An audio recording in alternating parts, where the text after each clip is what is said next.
सरबजीत एक 46 साल की इंडियन स्टूडेंट जो 13 साल से अपने बच्चों से दूर यूके में रह रही है क्योंकि वो यूके में अपने ऊपर लगे एलिगेशंस के साथ भारत वापस नहीं आना चाहती।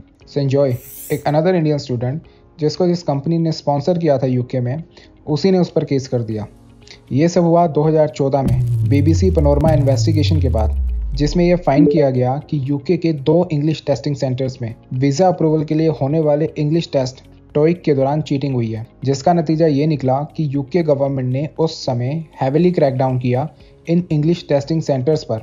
उस समय लगभग 96 टोइक टेस्ट सेंटर्स ऑपरेट कर रही थी एक कंपनी एजुकेशनल टेस्टिंग सर्विस, जिस पर क्रिमिनल इन्वेस्टिगेशन चलाई गई और साथ ही इस कंपनी को भी इन एलिगेशंस को इन्वेस्टिगेट करने के लिए कहा गया। बेस्ड ऑन इट्स इन्वेस्टिगेशन उस समय यूके गवर्नमेंट ने सडनली 34,000 ओवरसीज स्टूडेंट्स के वीज़ास टर्मिनेट कर दिए, जिसका इम्पैक्ट ये हुआ कि ओवरनाइट ये सभी स्टूडेंट्स इलीगल माइग्रेंट्स बन गए यूके में।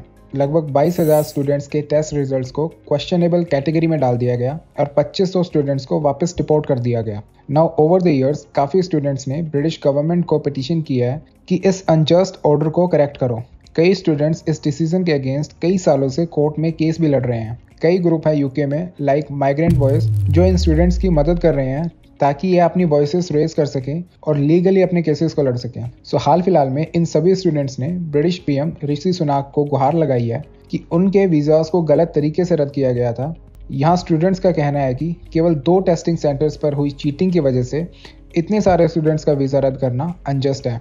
ये इशू सिंपली रिजॉल्व हो जाता उस समय अगर गवर्नमेंट उन लोगों के टेस्ट को दोबारा कंडक्ट करवा लेती, जो कि भारत में हमें यूजुअली गवर्नमेंट टेस्ट के दौरान देखने को मिलता है। यूके गवर्नमेंट के इस एक्शन की वजह से कई स्टूडेंट्स जो यूके में रहकर लीगली अपने इस केस को लड़ रहे हैं वे आज के समय होमलेस हैं, स्ट्रेस से गुजर रहे हैं और लीगल फीस तक देने की स्थिति में नहीं है। Dragged from the home he shares with his British wife and child, detained for days, lost the right to work and catapulted towards bankruptcy, unable to pay more legal costs and terrified of another knock on the door, year after year after year after year.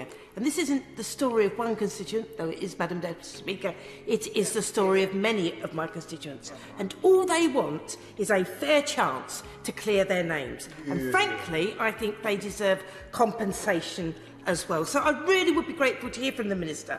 It's dragged on too long. The government has to create a process to end this scandal.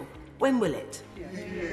Over the year कई parliamentary reports ने पाया कि उस समय के government decision में used evidences में काफ़ी कमियां थी, जिसका इम्पैक्ट इन स्टूडेंट्स के फ्यूचर पर पड़ा। अब कई ग्रुप #MyFutureBack कैंपेन चला रहे हैं ट्विटर पर ताकि इन स्टूडेंट्स के जो 9 साल बर्बाद हो गए हैं इस केस की वजह से वे कहीं ना कहीं अपने आप को ट्रैक पर वापस ला सकें। तो आप क्या सोचते हैं इस केस के बारे में और यूके गवर्नमेंट का फिलहाल क्या डिसीजन होना चाहिए?